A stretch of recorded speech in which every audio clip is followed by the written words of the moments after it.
Okay. Okay, so last time when we had something like this, we talked about the fact that you can't just take the derivative of x and multiply by the derivative of x squared minus 1. We said that's not going to work. There's no such rule. So what we did is we distributed the x, and then we were able to take the derivative, right? Right? And something like this, again, you can't just take the derivative of the numerator over the derivative of the denominator. So what we did is we broke it up into the square root of x over x plus x root over x, simplified, and then we turned it into something where we could take the derivative, right? Well, we're going to learn a new technique on how to handle those derivatives differently. And notice that this is a product and this is a what? Quotient. Okay, so that's what today's lesson is all about, how to find derivatives of products and quotients in a different way than what we did last time. Okay? All right, so it's real simple. If you got a product of two functions, f and g, okay, and you're taking the derivative, that means take the derivative, right, of the product, right? Okay. How long has that been up there, the whole time? No? Okay, just for a second. Okay. It's real simple, guys. And when I say first function, I'm talking about, you know, the f in this case. And the second function would be the g of x, right? So to take the derivative of a product, here's what you do. You take the derivative of the first function times the second function plus the first function times the derivative of the second function. Okay? If you want to write that a little simpler, you can just say that the derivative of f times g is f prime times g plus f times g prime. Same thing, right? Just written a little differently, but it's the same thing. Now, I do want to say something. If you look at the examples in the book, they don't do them in the same order as me, so don't get confused by that. Okay? And there's a reason I do it in this order. Okay, so just so you know, if you look in the book, they do it in a slightly different order. Okay. All right, so again, what's the product rule? If you say it to yourself 6 or 7 times, I think you'll remember it, right? To take the derivative of a product, you take the derivative of the first function times the second function plus the first function times the derivative of the second function. Okay, now, very important that you know when to use the product rule and when not to use the product rule. So you only need the product rule when you're taking the derivative of a product of functions in which what? Both functions contain a what? Variable. So for example, look at this one versus that. Very similar, right? You need the product rule on the first one because you can look at it, the product 2x times e to the x. Both of those have a variable. So you must use the product rule. There's no other way to do that. Now this, if you look at the product, it's a constant times a function. You do not need the product rule on this one. Got that? In this case, you would just leave the 2 alone and multiply by the derivative of this, right? No product rule needed. This, however, since both pieces have a variable, you have to use the product rule. Understand the difference between those two? Yes? So only use the product rule when both functions have a variable. All right. So here we go. The first example I typed up for you so you can just watch. Okay? Okay, do I need the product rule on that? Yes or no? Why do I need the product rule on that one? Because it's a product where both functions have a variable. So what did I do? Well, I'm supposed to take the derivative of h prime.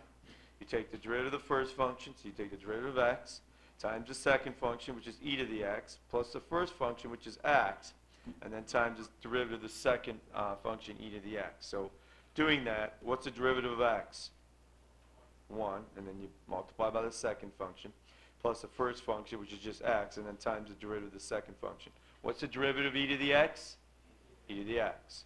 All right, so then you go to here if you simplify, and the last thing you want to do is pull out the e to the x so that you have a factored answer. Okay, so always try and factor your answer if possible. Does that make sense, guys? Yes?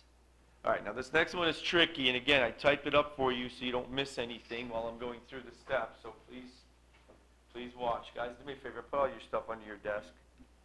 Okay, just have your notes out, nothing else right now. No pencil cases, no books. You put all your other stuff underneath. You don't have your notes? Okay. Okay. All right, now look, before I started, I don't know why it starts with G and H, but whatever. Notice something. You could distribute the square root of t, couldn't you? Right? And then simplify, and I think if you did that, you would not need the product rule. All right, but suppose you leave it the way it is. If you leave it the way it is, you are going to need the product rule. Okay, so leaving it the way it is, using the product rule, I take the derivative of the first function times the second function plus the first function times the derivative of the second function. So going through that, what's the derivative of square root of t? Well, it's 1/2 t to the negative 1/2 using the power rule. So it's derivative of the first function times the second function plus the first function, and then times the derivative of the second function. Do you agree is -1, right? You following me? Okay, and just like with anything else in this course, it's usually one step of calculus and then a whole lot of algebra. Okay, the algebra is the hard part. So after I did that, what came next? Well, I moved this to the bottom and made it a square root of t in the denominator. This just turned into a minus square root of t. Then what I did is I distributed this to here and to here. You following me, guys? You see what I did there? I distributed the 1/2 square root of t, and that gave me these two things after distributing, right? Following me? And then what did I do after that? I got a what? Common denominator by doing what? By multiplying this thing by what? 2 square root of t over 2 square root of t. At that point, what's square root of t times square root of t, guys? T. And then once you have a common denominator, you bring them all together under one fraction with that same denominator, and you do 1 minus the t minus the 2t, which simplifies to 1 minus 3t. And there is your derivative. Okay, guys? Getting this? All right, let's look at example 2. Okay, here's where you need to start writing it down. Ready? All right, so I need to take the derivative of the function f, which happens to be a product x squared times g. Okay, and so I'm going to use the product rule on that, right? So here it goes. I take the derivative of the first function, which is 2x, right, times the second function, which is g of x, plus the first function, which is x squared, and then times the derivative of the second function, which would just be g prime of x. Everybody get that? Okay? All right, now, notice you want to find f prime of 3. And so after finding f prime of x, all I got to do is stick in the 3 everywhere I see a what? X. So to get f prime of 3 now, I would take 2 times the 3 times g of 3 plus 3 squared times g prime of 3. Everybody agree with that? Okay, so again, before I could find f prime of 3, I first had to find f prime of x, which I did using the product rule. And now to find f prime of 3, I just plug in the 3 for all the x's, right? To find f prime of 3. Got it? And then at this point, obviously it gives me a what? 6. And then, you guys, what is g of 3? I told you it was what? 5. So just put that in. Let's see, 3 squared is 9. And then, did I tell you what g prime of 3 is? Yeah, what is it? 2. So after simplifying this, you get that, which is what? 48. All right, I'm telling you right now, there's going to be one like this, one or two like this on the next test. I mean, everything I do in my examples is going to show up on the test. I can guarantee it. So if you study the notes, you should be prepared for my tests. If you don't study that problem and you don't know what to do, then not going to be a surprise if you struggle, right? Okay, back side. Okay, what's next, guys? Quotient rule. Okay, and by the way, it didn't show up very well, but there is a prime mark there. So this is taking the derivative. Okay, so how do I take the derivative of a quotient, f over g? Well, again, when I say first function, I'm going to be talking about the top function. And when I say second function, I'm going to be talking about the bottom function. Okay, so how do you take the derivative of a quotient, f over g? Well, notice the numerator is just like the product rule, except instead of being a plus, it's a what? It's a minus. Okay, and then after that, you have to put it over what? Your second function what? Squared. Okay, so let me read the quotient rule to you. Derivative of the first function times the second function minus in brackets the first function times the derivative of the second function all over the second function squared. And why do you think I put that in brackets there? That's important. Why do you think I put that in brackets? Because you might need to what? You might just need to distribute the negative, right? If there's a sum or difference inside those brackets. Do you understand why I need the brackets? Okay? All right, and there it is, word for word.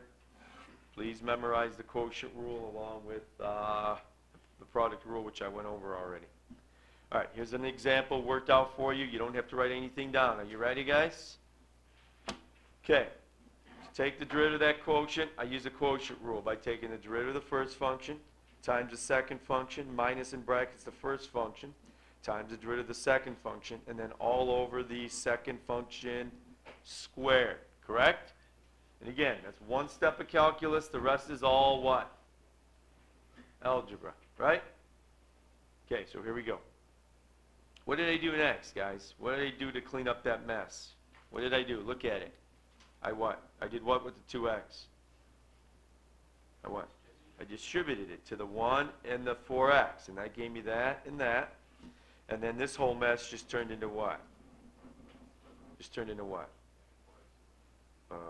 Plus 4x squared, right? Because it's a minus and negative, right?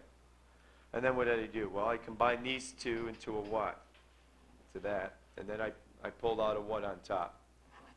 On top I pulled out a 2x, and that gave me my final answer. And again, notice how my final answer is factored, isn't it? Okay? So again, always try and pull stuff out and do whatever else you got to do to factor your answer. Okay? All right, you guys look at B. Now hold on, before you start, let me say something. If you want, you can split that up like we did last time. And if you do that and simplify, then you wouldn't need the quotient rule.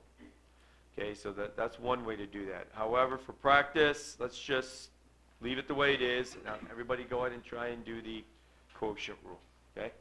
So give that one a shot. Leave it the way it is and use the quotient rule. And don't forget to simplify and factor your answers, please. That's not good. I have a feeling when I play back the recording, it's going to be all static.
Simplify and factor your answers. Guys,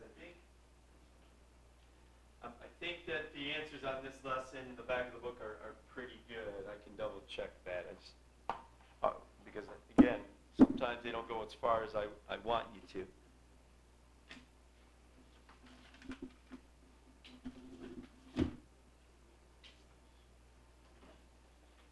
This is what, section 3.2, right?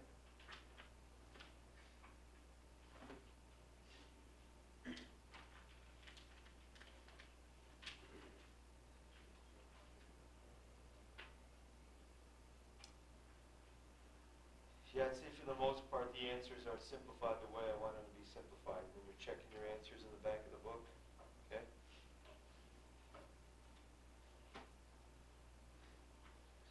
Okay, ready, guys?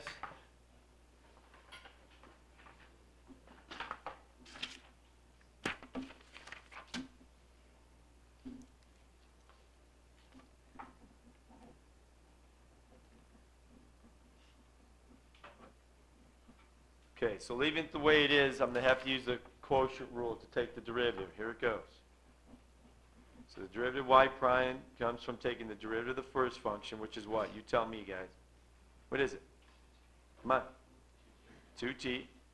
And then times the second function, which is t cubed, minus in brackets the first function, times the derivative of the second function, which is 3t squared, and then all over the second function, what? Squared. Okay, so that should be your first step. Everybody got it? Okay? All right, now we need to simplify this. So what's that turn into? Quick.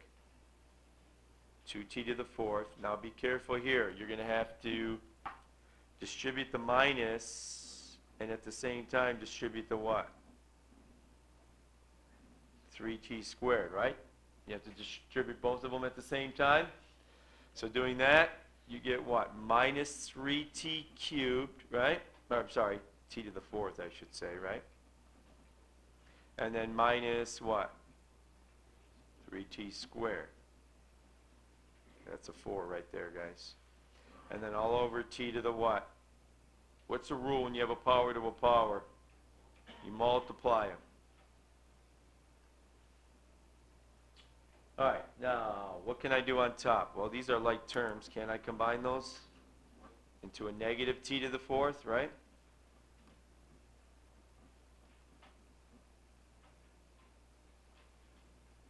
Should I stop there? No, I should pull out a what?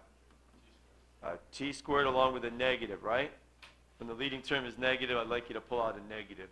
And I can also pull out a t squared, right? So doing that, I'm left with a t squared plus a 3, right? And then can I simplify some of those?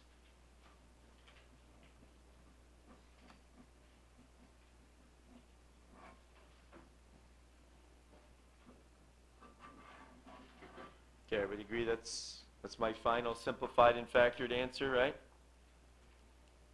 Good?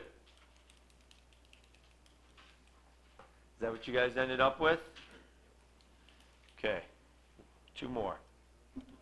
Again, kind of write small because I didn't give you too much space to work there.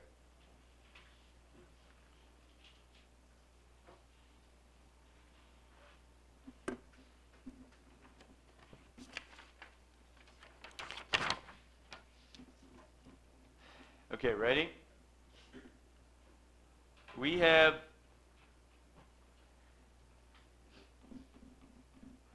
a situation where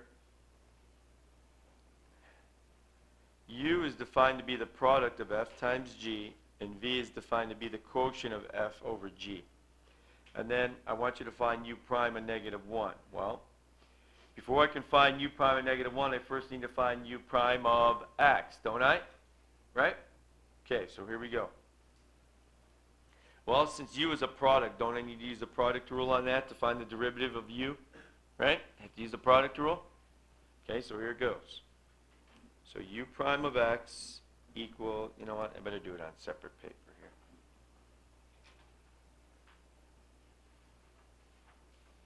here. No, let's try and cram it in there. Okay.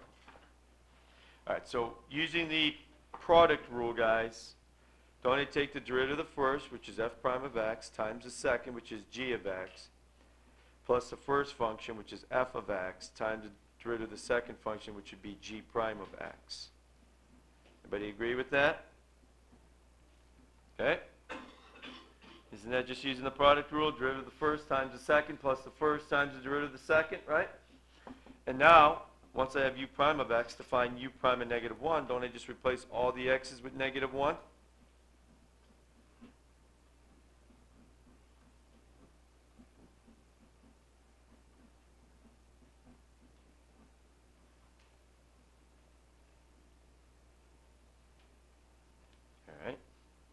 Now,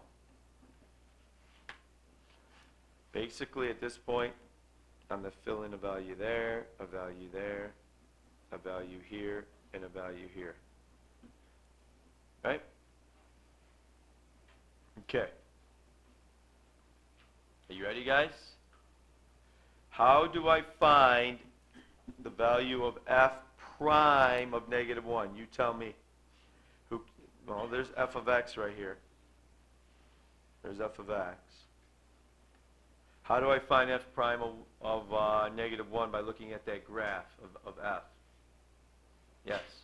Find the slope of the... Yep, the slope of the curve at negative 1. That's correct. Okay, so here's x equals negative 1. What's the slope there? Well, it's linear, so can't you just find the slope of that line to get the derivative? And what is it? Let's see, you rise 1, run negative 2. So isn't the slope negative 1/2 on that little line segment there? Okay, so replace f prime of negative 1 with negative 1/2. Okay, now what about g of negative 1? How do I find g of negative 1 looking at the graph of g? I just pick out the what? The y value. So here's g up here at negative 1. What's the y value right there? What is it? 4. Okay, and now how do I find f of negative 1 from the graph? Again, I just look at the graph of f and pick out the what? The y value. So on f at negative 1, what's the y value right there?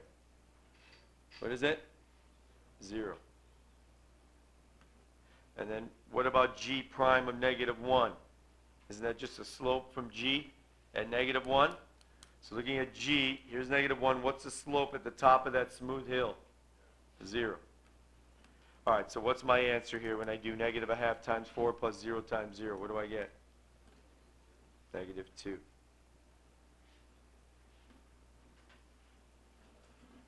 Any questions on that one?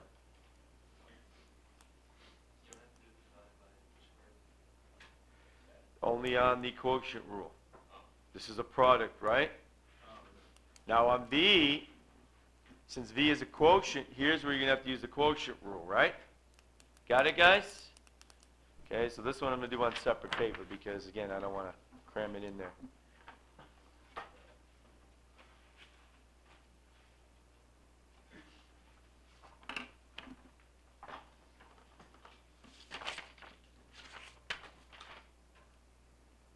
All right, why don't you guys try this one on your own and then see what you get, and we'll do it together in a minute.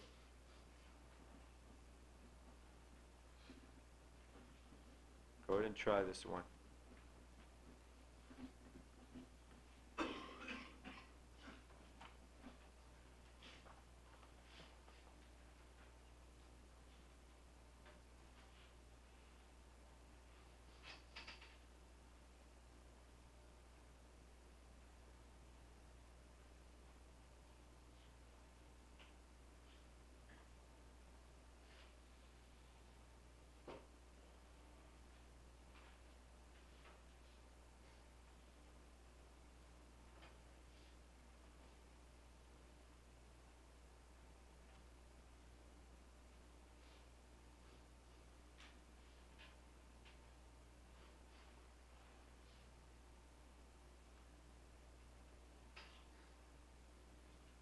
Before you can find v prime of 5, you first have to find v prime of what? X, right? So don't do anything with that 5 until after you found the derivative of f over g, right? Do not put the 5 in until later.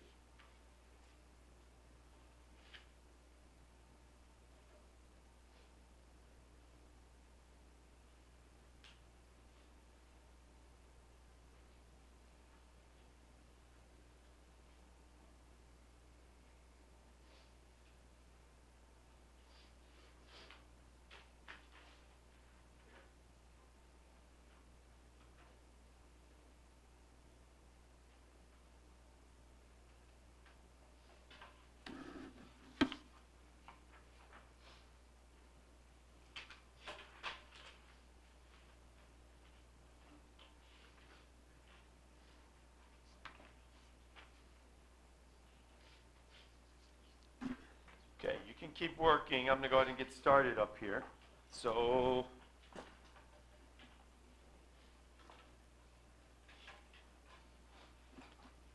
okay, so I want to find v prime of x. So somebody can help me here. How about, I don't know, Steve. Oh, Steve's not here. How about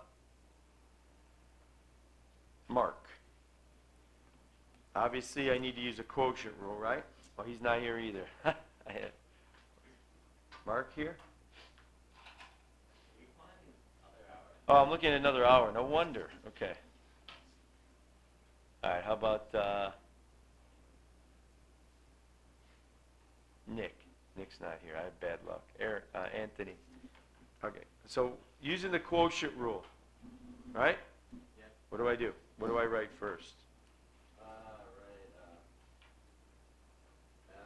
prime of the 5 in parentheses. Okay, I'm going to wait to put the 5 in a second. Right now, just put in x. Okay, so f prime of x. G of x minus, and then brackets, 5, or f of x, then g prime of x, then all over g of x squared. Okay, good. Okay, so just in general, isn't that the quotient rule for this situation? And now you say you're going to put in a 5 everywhere you see an x, right? Okay.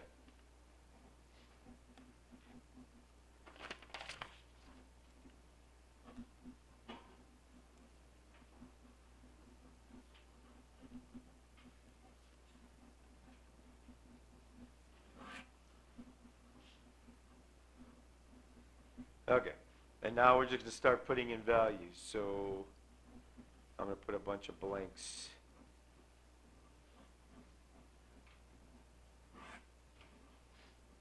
Okay, now we need to start filling in the blanks, right?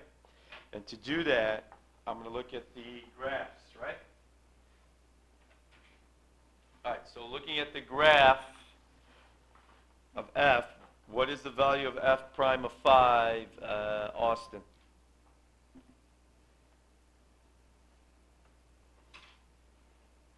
Again, I'm looking at the wrong note. All right, there we go. How about Himanshu? Go ahead. Looking at the graph of f, what's f prime of 5?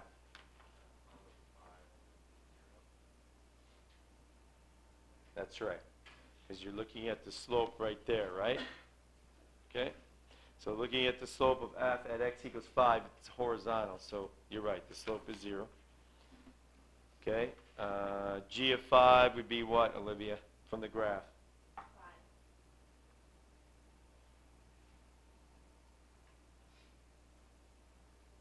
That's right. Okay, and then f of 5 from the graph would be right, what, Sean? 1, okay, yep. And then g prime of 5 from the graph, Michael, what is it? G prime of 5. Positive 1/2, you meant? Yeah. Right, isn't that a positive slope? Okay, and then on the bottom, again, g of 5, we already found that earlier, it was 5, wasn't it? Okay, guys? All right, so let me clean up this mess. Okay, obviously this is 0, so we end up with negative 1/2 over 25. And never leave a complex fraction like that in your answer. So to clear it out, don't I multiply by that denominator? So doing that, what do I get? Negative 1 over what? 50.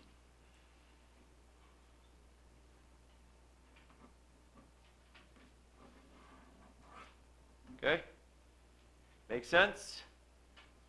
All right, the last one is kind of a mess. So again, write kind of small. Is this okay?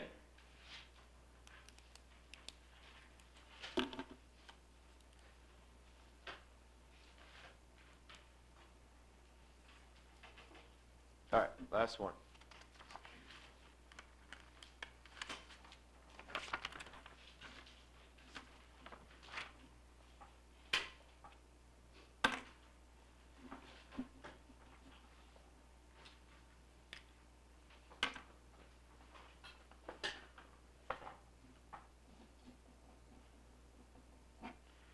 Okay, so we got this. which is obviously, actually I'm going to write it like that. Is that okay? Instead of writing square root, I'm going to write x to the half. Is that okay with you guys? Right? Same thing, right? Whatever's simpler to work with, right? You can either leave it as square root of x if that's easier to work with, or you can write it as x to the 1/2 if that's easier to work with, right? Okay, whatever. So here we go. Clearly this is a quotient, and so I'm going to use the quotient rule to take the derivative. Are you ready? Okay, you got to be careful here. Okay, now this is my first function, right? And this is my second function. So here it goes. You take the derivative of the first function. So what's the derivative of 1? 0. Plus, now I got to take the derivative of that, which is a what? Which is a what? Product. So don't I have to use the product rule when I'm taking the derivative of x times f of x? So here it goes. Derivative of the first, which is 1, times the second, which is f of x, plus the first, which is x, and then times the derivative of the second, which is f prime of x. Okay, so all of that is the derivative of the first function, isn't it?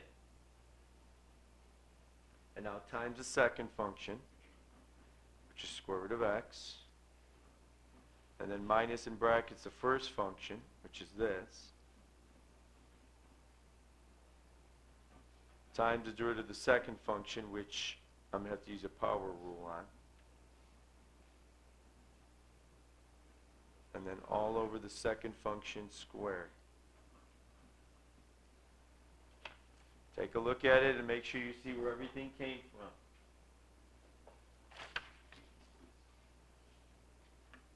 All of this is the derivative of the first function, and then times the second function, and then minus the first function, and then times the derivative of the second function. Do you see that, guys? Do you see it all? It's a mess that we're going to have to clean up, but at least the calculus step is taken care of, right?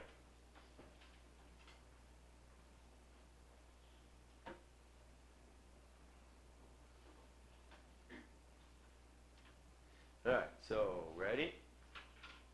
Obviously, that's going to go away. And what I'm going to do now is I'm going to distribute this to here and to here because of that plus sign. Is that clear? So let's do that. And you get square root of x, f of x, plus x square root of x, f prime of x. And again, the order really doesn't matter that much. And what I'm going to do with this, I'm going to rewrite this as 1 over 2 square root of x, and then I'm going to distribute it to here and to here, and at the same time, I'm going to distribute that minus to here and to here. Are you following me, guys? Okay? Because of that plus sign, I got to distribute there as well, okay? All right, so doing that, I get the following.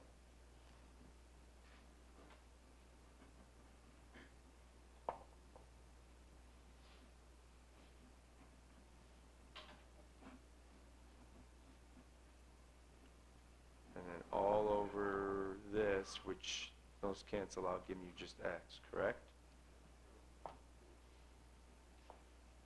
Oops, I forgot to distribute the what? The minus, right? And so this should be a what? Minus. Sorry about that. Double check everything. Make sure I didn't make any other mistakes there. Is this good, guys? Oh, yeah. All right. Now, am I going to leave my answer like that? No, because it's a complex fraction, right? You've got these fractions inside the bigger fraction. Never leave your answer with a complex fraction like that. So what's the trick to clear out a complex fraction? Well, you multiply the numerator and the denominator by the denominators that are causing the inside fractions, which are those, right? So I need to multiply top and bottom by 2 square root of x. And everywhere you see a plus or a minus, you're going to have to distribute, aren't you? Right? Okay, guys? All right, so here we go. I'm going to distribute that here, here, and here, and here, right? So doing that, be careful.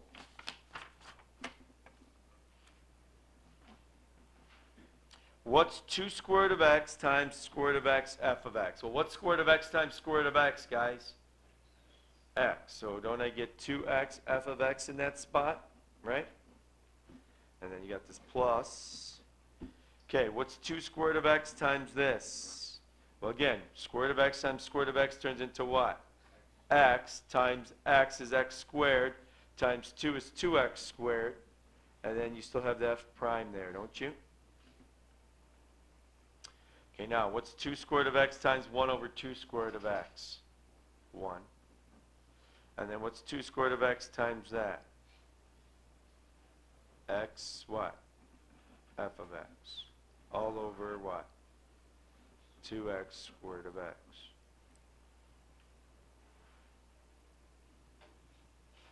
Okay, one more step and that's it.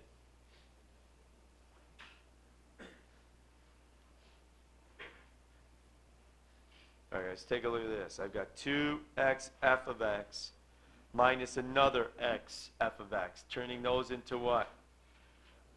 X f of x, right?